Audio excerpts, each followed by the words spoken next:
So John, Yes. you had a quote from Screwtape Letters by C.S. Lewis that was fascinating to me because it revolved around this idea leaders often feel like what I have is mine, my organization. Yeah. I think you call it the myth of mine. Can you talk a little bit about that? I know you have it pulled up if you want to read a little bit. Yeah, the overall pathway is, on the one hand, if I'm going to lead something, there's a way in which I got to own it. I got to track it. Are we healthy? Are we doing well? Are we being effective? I have to be monitoring, and I got to carry that burden. I think about when Moses in Numbers goes to God, and he's just whining about, did I give birth to these people? Do I have to nurse them? So there is that sense in which it's kind of like being a parent. Sure. There's another way in which I can own the group that I'm leading or the organization or the mission in the wrong way, where I start to feel like it's an extension of me. It's an extension of my ego. And so yes, in the Screwtape Letters, book C.S. Lewis wrote, in the guise of advice from an uncle demon to his young nephew. So you have to turn it all around. Yep. He's writing about this notion of mine when it gets used the wrong way. And it's so rich. So I'll read a couple of paragraphs from it. Lewis is talking about, we just tend to assume that really that we're God, and therefore that my life is mine, my time is mine. So if I have to devote time to something, I can develop a kind of a grudging approach to it. And this is what Screwtape says. The sense of ownership in general is always to be encouraged. The humans are always putting up claims to ownership, which sound equally funny in heaven and in hell, and we must keep them doing so. Much of the modern resistance to chastity comes from men's beliefs that they own their bodies. You hear a lot about that. Those vast and perilous estates pulsating with the energy that made the worlds, in which they find themselves without their consent, and from which they are ejected at the pleasure of another. It is as if a royal child, whom his father has placed for love's sake in titular command of some great province, under the real rule of wise counselors, should come to fancy he really owns the city's forests in the way that he owns the bricks on the nursery floor. And we can start to think about that. My church, my ministry. Screwtape goes on. We produce this sense of ownership, not only by pride, but by confusion. We teach them not to notice the different senses of the possessive pronoun. The finely graded differences that run from my boots through my dog, my servant, my wife, my father, my master, my country, to my God. They can be taught to reduce all these sentences to that of my boots, the my of ownership. And all the time the joke is that the word mine in its fully possessive sense cannot be uttered by a human being about anything. In the long run, either our father, Satan, the evil one, or the enemy will say mine of everything that exists, and especially of every human being. They will find out in the end, never fear, to whom their time, their souls, and their bodies really belong. Certainly not to them, whatever happens. At present, the enemy says mine of everything on the pedantic legalistic ground that he made it. Our Father hopes in the end to say mine of all things on the more realistic and dynamic ground of conquest. Oh, it's amazing. Only C.S. Lewis. Yeah. So how this kind of played out in my world, as you know, I was at a church pastoring. I felt called to it. I felt like this is where God wanted us and this is where he wanted us to be. And one fine day, I felt like he was saying, hey, well done. Your time here is done. And it was so hard for me because it still is my church and it's still part of who I am and I love it. And I genuinely felt like through my time there, I never intentionally felt like this was my ministry. I was trying to do my best to remind myself like, no, this is God's. I'm stewarding it. I want to be a good steward. But it was only when I was faced with making the decision to walk away or to leave or to step out and obey God in that fashion, all of a sudden all these emotions that I didn't realize were there came out of like, wait, I was part of this team and I help shape it, and unknowingly this feeling of, but I put so much into it, like this is mine. And when that whole concept of the myth of like this is not mine.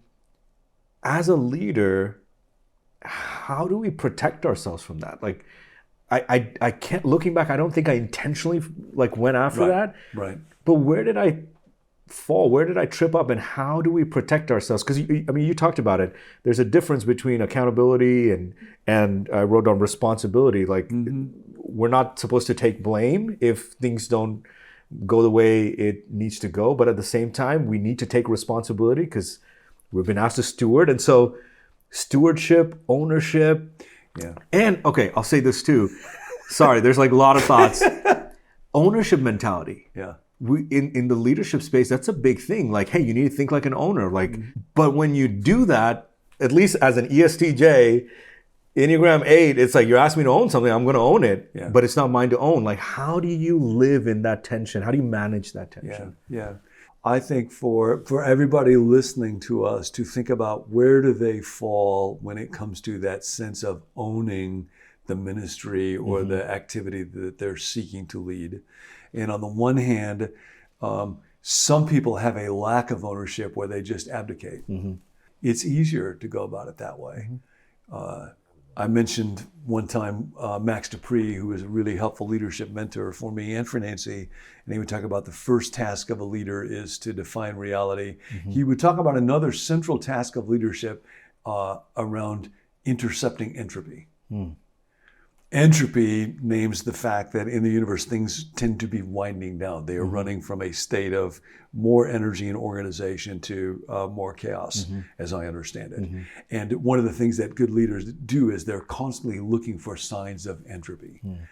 Standards are slipping a little bit. People don't care as much. They're not seeking to bring that same level of effort, quality, care. And a good leader has to be detecting and intercepting entropy all the time. And if I'm not doing that, then that's a deficit when it comes to owning in the right way. Where it gets off track is really when it comes to identity.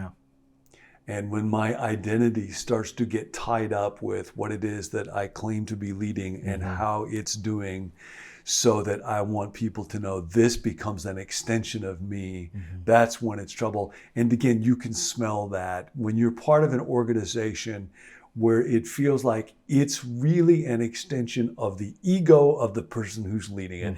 And everybody knows it, everybody smells it. There will be 1,000 little indications. The person in that chair will feel like, I really know better than everybody else. And I won't say that, but the reality is I really do believe that I know way better than you. I'm kind of here. Nobody else has a voice to speak into it to much of a degree. Accountability becomes huge. At that point in organizations where there is too much of that sense of ownership, you will find organizations where they are unable to hold the leader accountable. When that happens, there's a train wreck just waiting to happen.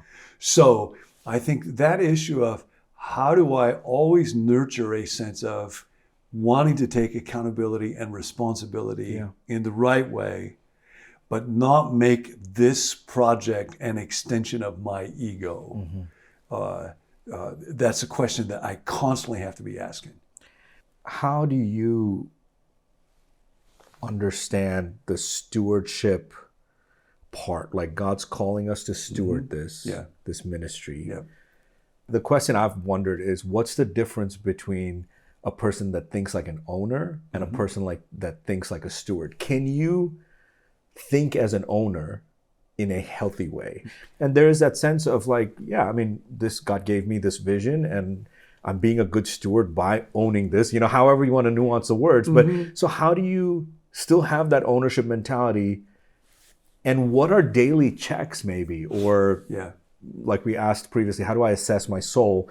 How do I assess this part of my heart, my intentions, to where I am reminding myself that this is God's?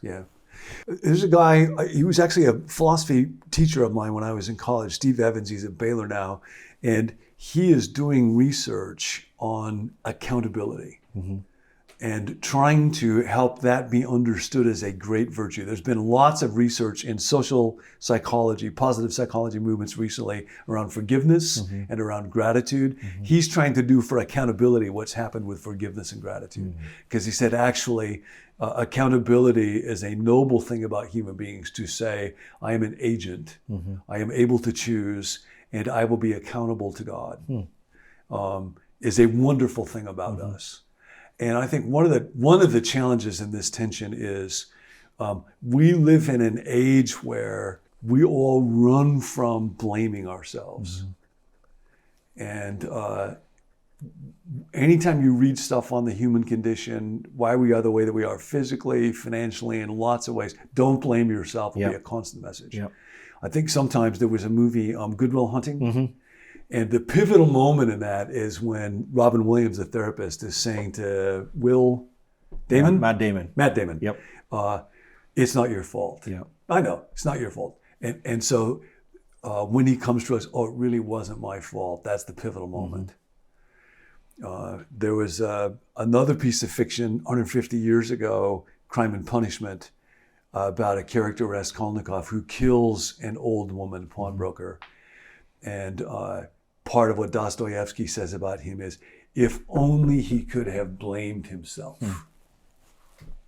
then he would have been able to experience forgiveness.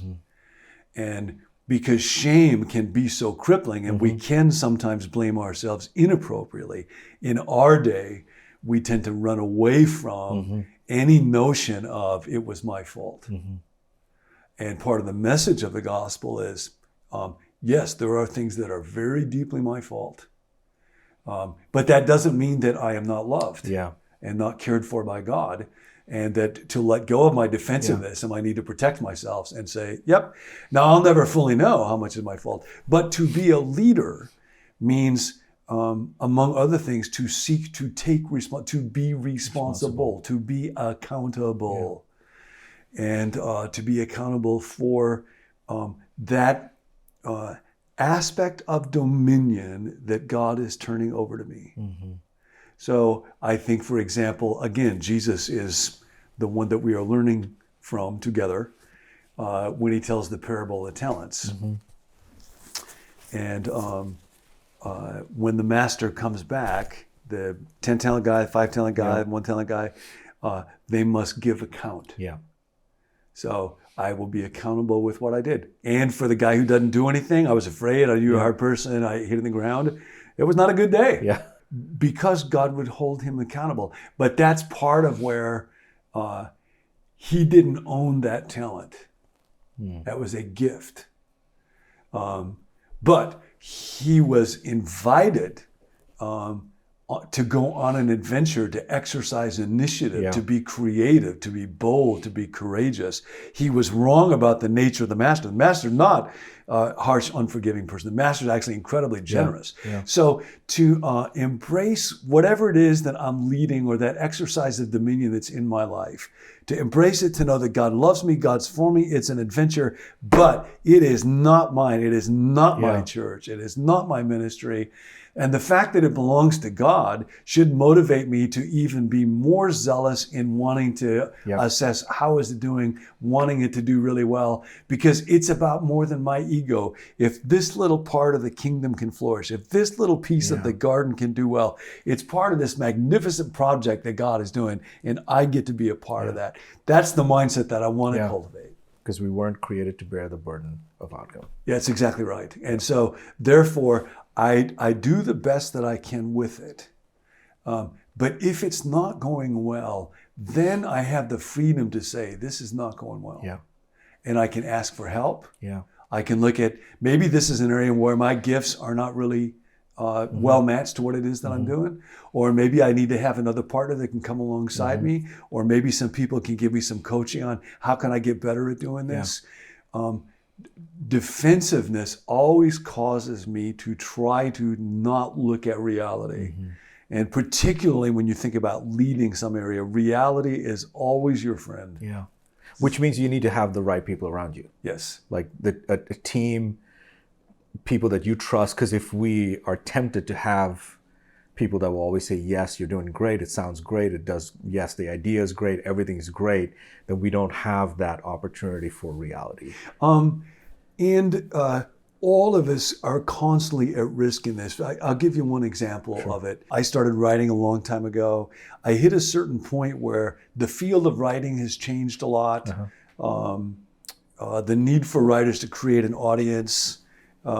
I'm getting older. My gifts may have shifted with it. Some of the networks that I used to spread the word about books with, those relationships changed.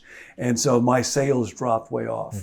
What happened was I didn't want to look at that. I didn't want to acknowledge it. Didn't make me feel good. I would feel like a failure. I would feel inadequate. I didn't want to talk about that with my publisher. And so eventually they raised that issue with me. It would have been so much better, I recognized, if I were just simply able to say, okay, here's reality. Here's what the feedback is telling us. My worth is not on the line. Jesus still loves me.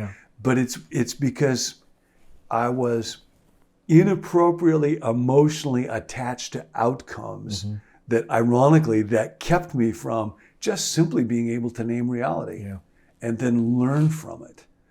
And so that's where the paradox is. The more that my identity is rooted in the fact that God loves me and nothing can separate me from that, the better able I will be able to look at reality, particularly if I think it's not going well. So talk about that, because this concept of suffering, we as leaders often, we can be tempted to try and avoid suffering. We want things to just be smooth sailing. But suffering is a part of our life. It's a part of reality. If we haven't faced it yet, we will.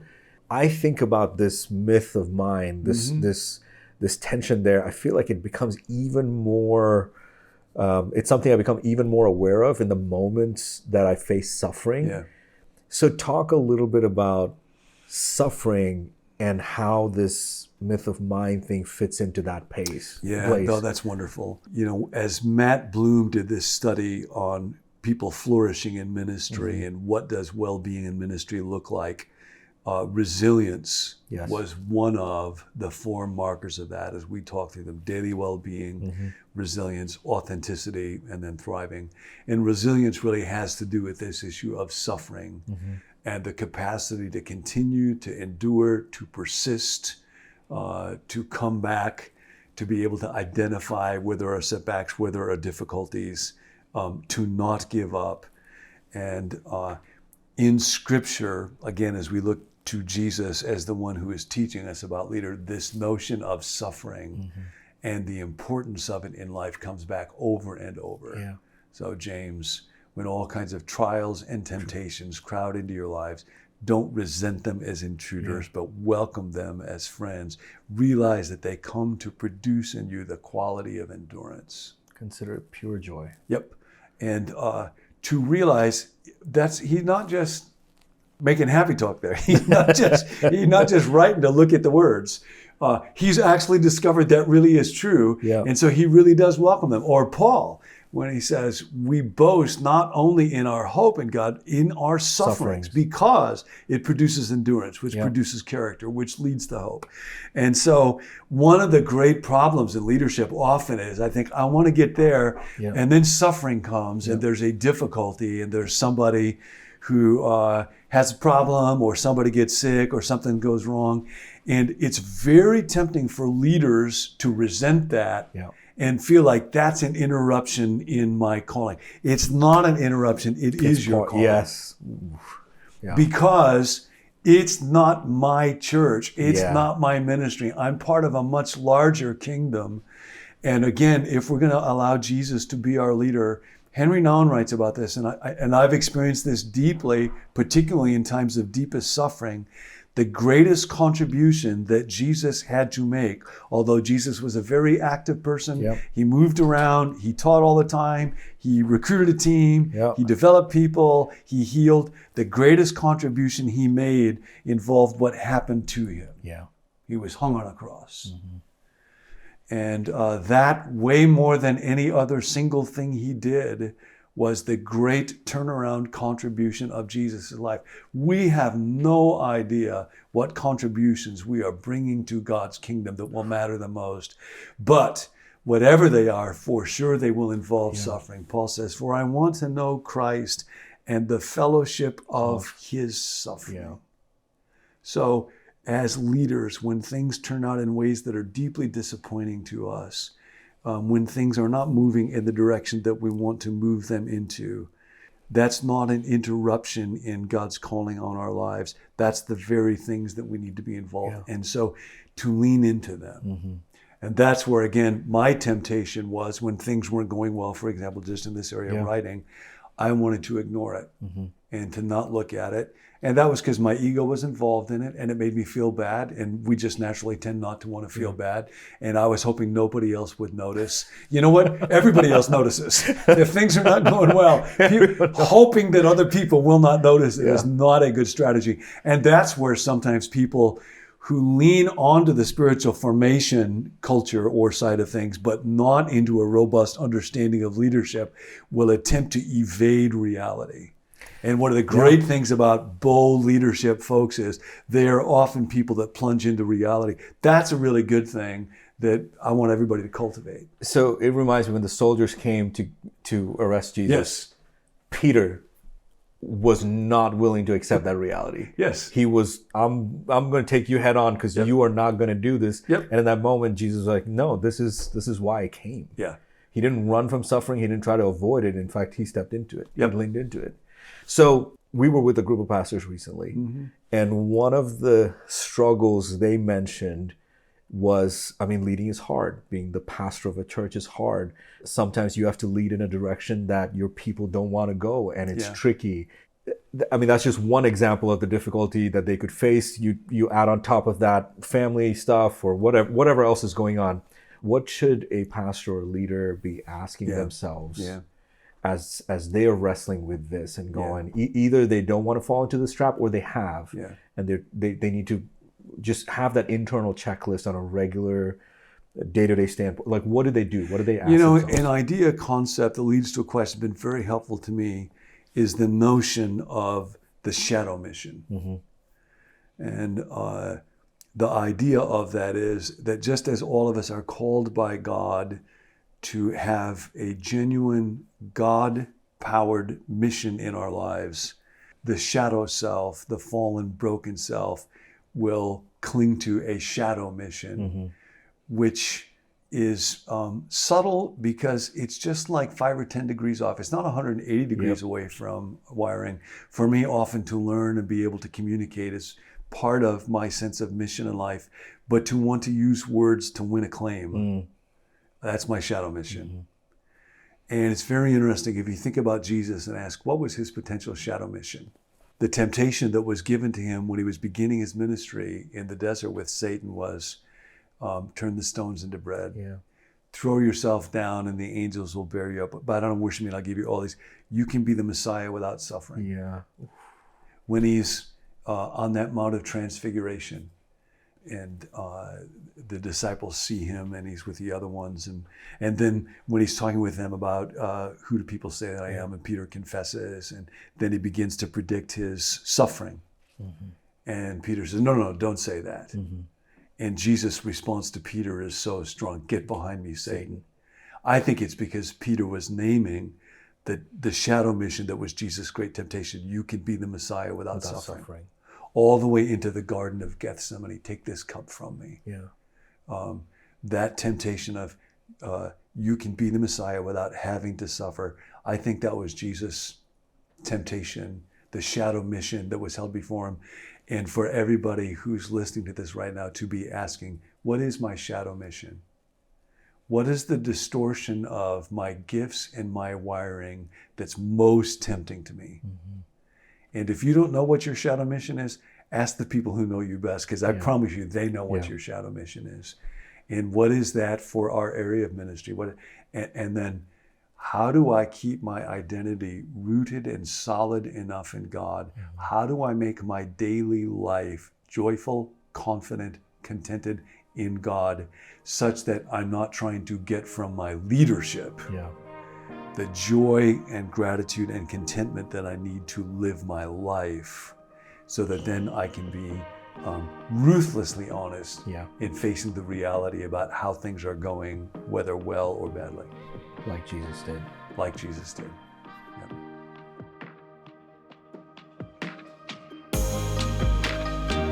Thanks for listening to Rediscover Leadership, a series from Become New for Leaders.